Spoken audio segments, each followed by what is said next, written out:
자, 오늘은 우리 운동 생리학을 공부할 시간입니다. 여러분들이 힘들어하는 과목이긴 해요. 좀 다른 과목에 비해서 분량이 일단 좀 많습니다. 분량도 많고 양이 많은데 뭐 그렇게 어렵지는 않다 이러면 문제가 안 돼요. 근데 양은 많고 또 좀 어렵고 또 어렵다는 의미가 뭐 공부를 너무 많이 이해가 잘 안 돼서 공부를 너무 많이 해야 되고 뭐 이런 어려움이라기보다는 처음 들어보는 단어들, 생소한 용어들이 너무 많습니다. 그러니까 뭐 지금 늘 얘기하지만 체육 관련 계통을 전공을 하셨거나 학부에서 또는 뭐 석박을 하신 선생님들도 계실 거고 체육 쪽으로.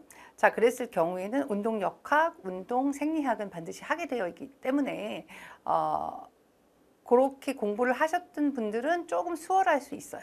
그리고 아니면 고등학교 때 본인이 통합과학을 과학과 수학, 이과 계열의 과목을 좋아해서 과학을 통합과학 중에서 생명과학 또는 죄송합니다.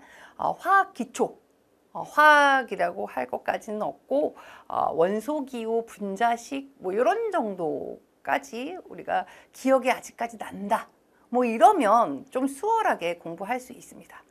그런데 그렇지 않고 저는 중고등학교 다닐 때 이과는 뭐 수학, 과학 이쪽하고는 담 쌌습니다. 보기도 싫습니다. 또 내지는 옛날에 하긴 했는데 시간이 너무 많이 지나서 뭐 20, 30년 지났고 제가 그 부분을 다시 열어본 적이 없기 때문에 다시 보면 처음 보는 것 같을 것 같습니다. 뭐 이러신 분 선생님들은 좀 어려울 수 있어요. 그래도 이제 시험을 봐야 되고 하는데 선택을 일단 하셨다면 조금 시간 할애를 좀 많이 하셔야 되고 집중해서 하셔야 됩니다. 그리고 전략을 잘 짜시면 돼요. 우리가 100점 맞자고 공부하는 시험 아니니까 우리 이제 일단 60점만 맞으면 되잖아요. 20문제 중에서 12문제 이상. 그러니까 조금 어떻게 생각하면 되냐면 한두 문제 정도는 틀릴 수 있으니까 한 14문제를 목표로 잡아놓고 70점 정도 맞을 계획으로 공부를 하시면 되겠다. 저희가 얘기할 때 사실 생리학은 제가 좀 좋아하는 과목, 저는 약간 이과 파트를 좋아하니까 생리학, 역학 좋아합니다. 왜냐하면 암기를 그렇게 많이 하지 않아도 된다고 저는 생각을 해요. 그렇게 해서 임용 때도 학생을 가르쳐 보면 선생님 암기 안 해도 된다고 하셨잖아요. 그런데 암기를 해야 되던데요. 뭐 이렇게 얘기를 하는데 기본 상식적인 정도라고 저는 생각을 하는데, 왜냐하면 일상생활을 할 때 저희가 늘 생각할 수 있는 부분이고, 우리 TV 프로그램 특히 뭐 40대, 30, 40대 주부들도 많이 계시잖아요. 선생님들이 뭐 아침에 TV 보면 아침마당 뭐 이런 거, 아니면 건강 프로그램 이런 거 많이 보시잖아요. 요즘에 건강 프로그램들 보면 거기 나와서 이야기하시는 의사 선생님들, 또 뭐 물리치료사, 뭐 건강, 또 이렇게 스포츠, 뭐 재활 뭐 이런 거 안내하시는 그 선생님들이 얘기하는 거를 들어보면 다 이해하실 수 있잖아요. 그 정도면 된다, 이렇게 보시면 되겠습니다. 일단은 선택 비율이 가장 낮은 과목이에요. 잘 선택 안 하세요.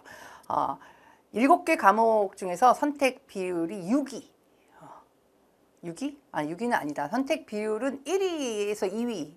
이유는 뭐냐면 이 생활스포츠 지도사 자격증을 따시는 선생님들 중에 상당 부분을 차지하는 분들이 바디빌딩 하시는 분들이거든요. 그래서 보디빌딩 하시는 분들은 반드시 이 생리학을 하셔야 해요. 이유는 내가 어디 스포츠센터, 피트니스센터, 뭐 헬스클럽 이런 데 취직을 해서 고객분들을 상대를 해야 되는데, 요즘 고객들은 굉장히 똑똑합니다. 그리고 요즘은 인터넷이 너무 잘 돼 있어서 쳐보기만 하면 다 나와요. 내가 잘못 말하면 바로 그 다음 날로 컴플레인 들어옵니다. 그리고 중요한 거는 왜 이거를 들으시냐면, 자, 필기시험을 합격을 했어요. 그러면 면접하고 구술시험 보고, 실기시험 보고 면접하고 구술시험 볼 거잖아요. 그럼 구술시험에 이 생리학에 관련된 구술 이 문제들이 좀 많이 나옵니다. 그렇기 때문에 보디빌딩 하시는 선생님들은 울며 겨자 먹기로 너무 어렵지만 해야 되니까 마지못해 하기 때문에 비율, 선택 비율은 높지만 문제가 좀 어렵다. 그래서 제일 선택 안 하시는 게 운동역학입니다. 대부분이 이과 파트들은 좋아하지 않으시니까. 자, 그래서 일단은 우리가 운동 생리학을 공부할 거고요. 그래서 오늘 배울 내용들은 이렇게 7파트로 나눠져 있습니다. 이제 7파트 중에서 자, 여러분들이 가장 좀 시간을 많이 투자하고 가장 집중해서 보셔야 할 부분이 이제 파트 4, 골격근과 운동. 자, 그리고 파트 6, 호흡과 순환계. 이렇게가 가장 많이 출제되는 파트예요. 그리고 그 다음에 신경 써야 될 부분이 이 부분입니다. 요즘 최근 트렌드로 좀 많이 문제가 출제되는 부분이에요. 원래는 이 두 파트에서 거의 좀 많이 나오고 나머지 파트에서 뭐 한두 문제 정도 나오고 이렇게 했습니다. 작년 같은 경우는 조금 달랐어요. 작년에는 에너지 대사와 운동 쪽에서 한 5문제 정도 나오고 이 골격근과 호흡기 쪽에서 4문제, 그리고 나머지 쪽에서 한두 문제 이렇게 작년 같은 경우는 출제가 되었습니다. 기본적으로 여기가 지금 호흡계와 순환계가 같이 나왔기 때문에 좀 출제 비율이 높은 거예요. 원래는 원서에도 그렇고 임용도 그렇고 호흡계 따로 순환계 따로 이렇게 되어 있거든요. 그럼 호흡계하고 순환계가 조금 비율이 높은 편입니다. 임용도 마찬가지로 이 두 개가 합쳐놨기 때문에 조금 비율이 높다라고 보시면 돼요. 그래서 요 세 파트, 요 두 파트는 아주 중요하다. 이 두 파트를 더해서 9문제에서 많이 나올 때는 12문제까지 나오니까 여기 중요하고 요거 이어서 요 신경 조절, 그리고 뭐 환경과 운동 파트 부분에는 뭐 1문제 정도, 많이 나오면 2문제 정도입니다. 이 환경과 운동 같은 경우는 우리가 일상적으로 살아가는 고환경을 벗어난 환경. 그래서 가장 많이 나오는 게 고지, 높은 곳에, 산 위에, 또 올림픽이나 이런 거 할 때 우리 멕시코 시티 뭐 이런 데 가서 만약에 시합을 하게 되면 멕시코 시티가 굉장히 높잖아요. 해발 뭐 2000m 정도 높은 곳이니까 뭐 거기서 하게 된다. 그러면은 이제 거기에 거기에 적응하기 위해서 많은 것들 연습을 훈련을 해야 되고 뭐 이런 상황이 생기거든요. 고지일 때 또는 고온에서 여름에 운동할 때는 조금 우리가 주의를 해야 되잖아요. 이제 그런 것들에 대한 것들이 나오게 되고, 내분비계는 뭐예요? 여러분들이 잘 아시다시피 호르몬이에요. 호르몬. 호르몬에 가서 이 호르몬이 우리가 운동을 할 때 어떤 영향을 끼칠 것인가, 운동을 잘 하려면 어떤 호르몬이 어떻게 운동할 때 작용을 하는지를 우리가 파악을 하게 되면, 그 부분을 신경 써서 우리가 훈련을 하게 되면 좀 더 좋은 경기 결과를 얻을 수 있다, 이렇게 보는 거죠. 자, 그리고 에너지 대사와 운동은 뭐예요? 자, 운동이라는 것뿐만이 아니라 모든 신체의 움직임, 우리가 누워서 가만히 아파요. 병원에 입원을 했어. 누워서 가만히 있어요. 가만히 있어도 우리가 열량을 소모한다고 얘기를 하잖아요. 그걸 우리가 기초대사량 이렇게 얘기를 하죠. 그래서 기초대사량이라는 거는 뭐예요? 우리가 사람이 누워 있다고 해서 죽은 건 아니니까 모든 생리작용들이 계속 하고 있잖아요. 혈액 순환, 피도 계속 심장에서 피를 짜면 각 부분에 다 갔다가 다시 되돌아오고, 이거를 계속 잠을 자는 동안에도 계속 한단 말이에요. 내장기관들도 다 움직이고. 자, 얘네들이 움직이려면 모든 우리 인체, 내장기관까지 모든 우리 뇌에서 생각을 해요. 우리가 생각을 하는 것도 그런 것들도 다 뭐가 필요해요? 에너지가 필요해요. 뭔가 수축이 하고 움직이는, 안에서 심장도 이렇게 움직이잖아요. 콩닥 만져보면 콩닥. 이 콩닥이 뭐예요? 얘가 그 혈액을 짜주고 다시 혈액을 담고 짜주고 담고 이렇게 하면서 움직인단 말이에요. 심장이. 이 움직일 때도 뭐가 필요해요? 에너지가 필요해요. 근육이 수축하고 늘어나고 수축하고 늘어나고 움직여야 되기 때문에 거기에 필요한 것을 우리가 에너지라고 얘기를 한단 말이에요. 에너지를 만들어내는, 에너지를 생성해내는 과정에 대한 거를 이야기하는 거예요. 여기서도 좀 나오고, 이렇게 이 생리학의 개관은 뭐냐면, 생리학에서 우리가 어떤 것을 배울 거다. 생리학의 기초는 이런 거야. 이런 부분을 이해하고 있으면 우리가 앞으로 배울 내용들이 왜 필요한지를 알게 된다. 이런 거를 설명해 주는 겁니다. 이렇게 기억을 하시고, 이제부터 본격적으로 공부를 할 건데, 여기까지는 별 어려움이 없어요. 파트 1까지. 여기서부터 이제 조금 생소한 단어들이 막 나오면서 머리가 복잡해지기 시작해요. 용어들이 막 굉장히 전문 용어 같은, 막 의사나 얘기할 것 같은 이상한 단어들을 막 얘기한단 말이에요. 제가 잘 풀어서 알아듣기 쉽게 예를 들어서 설명을 해드릴 테니까, 어렵더라도 어차피 해야 될 거잖아요. 어차피 해야 된다면 즐겁게 잘 하도록 합시다. 자, 보겠습니다. 파트 1, 운동 생리학의 개관입니다. 자, 운동 생리학의 개관. 기본적으로 여러분들이 운동 생리학을 이제 들어갈 건데, 딱 머릿속에 집어넣고 시작하셔야 하는 부분을 이야기를 해드릴게요. 자, 우리 인체는 항상 지켜져야 할 규칙들이 있어요. 기준들이 있다는 얘기예요. 자, 이건 무슨 얘기냐면, 자, 누군가 선생님한테 물어보는 거야. 사람의 체온이 몇 도지? 딱 이러면 대부분의 사람들이 뭐라고 얘기해요? 36.5도. 아무렇지도 않게 의심하지 않고 딱 얘기한단 말이에요. 이 얘기는 뭐예요? 사람이 정상적인 사람이 아프지 않고 뭐 막 움직이지 않고 안정을 취하면서 휴식을 취하면서 가만히 있을 때의 온도는 몇 도여야 돼요? 36.5도여야 돼요. 그런 것처럼 인체의 모든 기관이 정상 수준이라는 걸 갖고 있어요. 자, 그래서 우리 인체는 항상 정상 수준을 유지하는 것을 목표로 하고 있어요. 누가? 우리 몸의 내장기관들, 모든 뇌, 모든 중추, 척수 뭐 이런 애들이 다 목표, 걔네들이 일하는, 우리가 사람이 일하는 거에는 각자 사람마다 목표가 다르잖아요. 목적이 다르고 개인의 성향이 다르니까. 그렇지만 인간의 몸속에 있는 모든 내장기관과 모든 뼈, 근육, 계통들이 전부 다 목표는 하나예요. 목표가 뭐예요?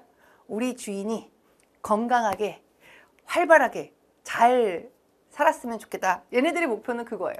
그래서 그렇게 살게 하기 위해서 항상 인간의 몸이 활발하고 정상적이고 멋지게 살아갈 수 있는 정도의 수준, 그거를 우리가 정상 수준, 이 정상 수준을 유지하려고 하는 거, 그거를 우리가 뭐래요? 정상 수준을 우리가 뭐라고 해요? 항상성이라고 해요. 자, 벌써 이상한 용어가 나왔어요. 자, 항상성이라고 하면 우리 인체의 정상 수준, 이거를 어떻게 유지하려고 해요. 여러분들이 머릿속에 딱 기억을 해야 되는 게 바로 요거예요. 항상성 유지. 모든 생리학은 항상성 유지가 목표예요. 그래서 우리가 어떤 정상적인 안정시 아무것도 안 하고 있을 때에 우리 인체의 수준에서 운동을 하게 되면 얘가 바뀌어요. 변화를 하잖아요. 그 변화를 했을 때 우리 몸은 그때부터 뭘 해요? 일을 해요. 어떤 일을 해요? 얘를 다시 정상으로 데리고 오기 위해서 계속 끊임없이 노력해요. 그거를 항상성 유지라고 얘기를 합니다. 자, 그래서 여러분들이 머리에 염두를 둬야 되는 게 첫 번째.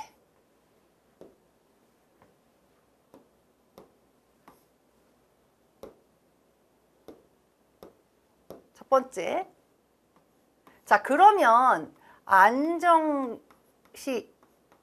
때 정상 수준, 안정시 수준은 도대체 어떤 것이냐?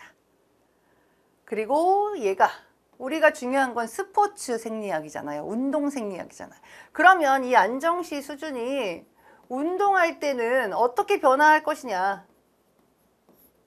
자, 이게 첫 번째. 반드시 여러분들이 우리가 앞으로 계속해서 아까 앞에서 뭐라 그랬어요?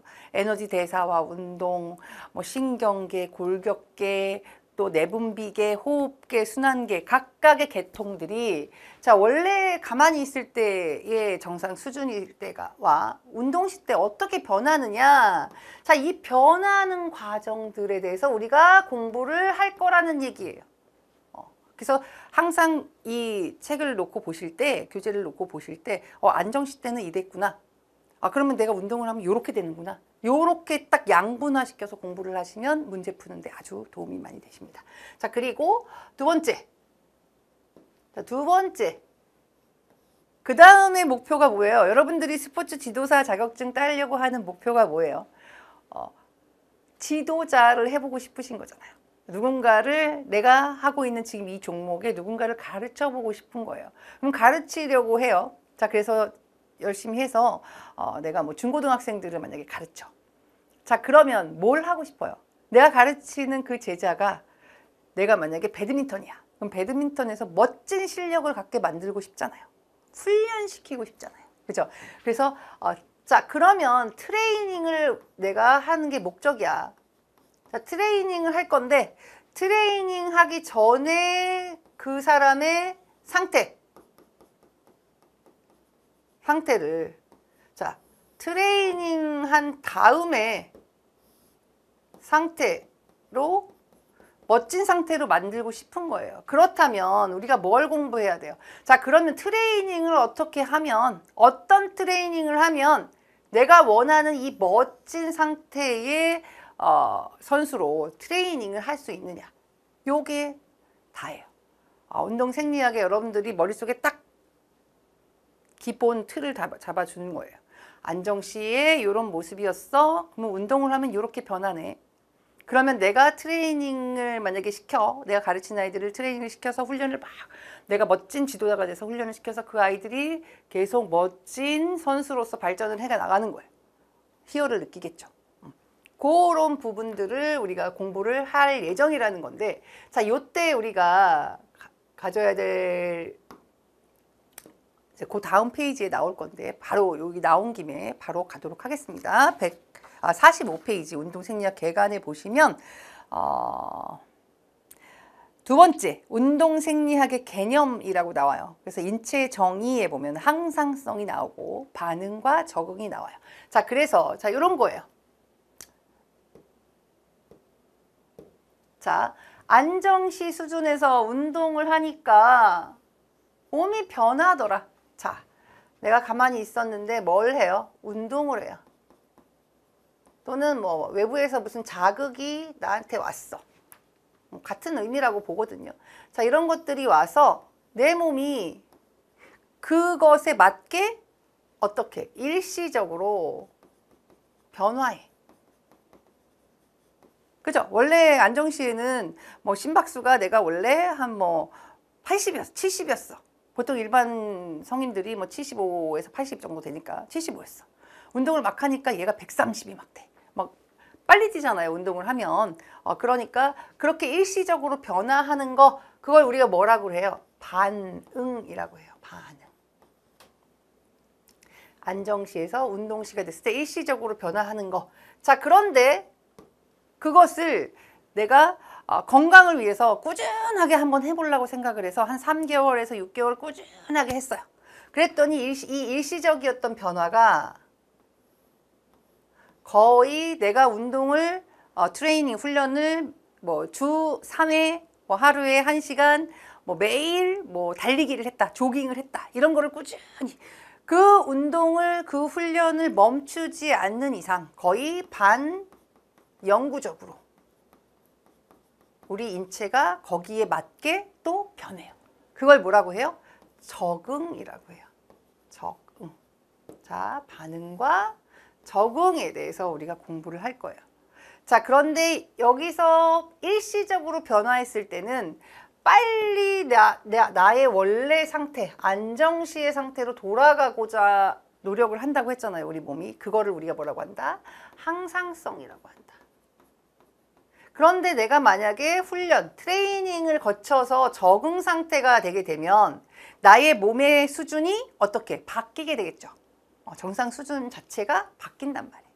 그렇지만 또 운동을 하게 되면 그 정상 수준에서도 또 변하게 되겠죠. 그거를 다시 원래대로 또 돌이키는 거, 그것도 항상성이다. 이렇게 보시면 되겠어요. 그래서 여러분들이 이 두 가지 제가 얘기 드린 것과 항상성 유지와 반응과 적응, 요거만 기본적으로 기억을 하시고 진도를 나가보도록 하겠습니다.